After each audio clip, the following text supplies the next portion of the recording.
Channel of Vadodara.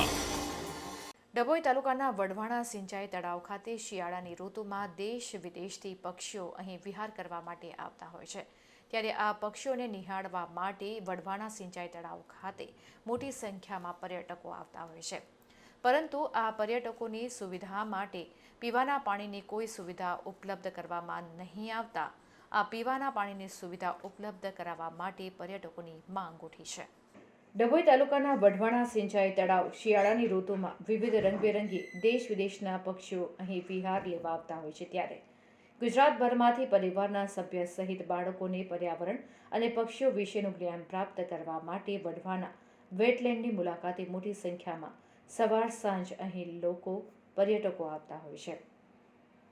ત્યારે પર્યટકો સહિત નાના ભૂલકાઓને અહીંના પ્રતિનિધિએ પૂછતા વઢવાણા તળાવનું નામ બહુ સાંભળ્યું હતું અને આજે જોઈને દિલ ખુશ થઈ ગયું છે તેમ જણાવ્યું હતું।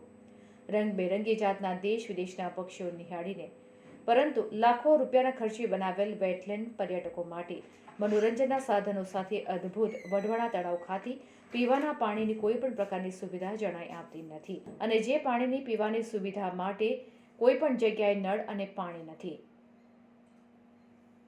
જેને લઈને તંત્રની કેટલી બેદરકારી સામે આવી રહી છે તે અહીં સ્પષ્ટ દેખાઈ રહ્યું છે। ત્યારે પર્યટકોએ જણાવ્યું હતું કે પીવાના પાણીની સુવિધા અહીં શરૂ કરવામાં આવે તેવી પર્યટકોની માંગ ઉઠી હતી।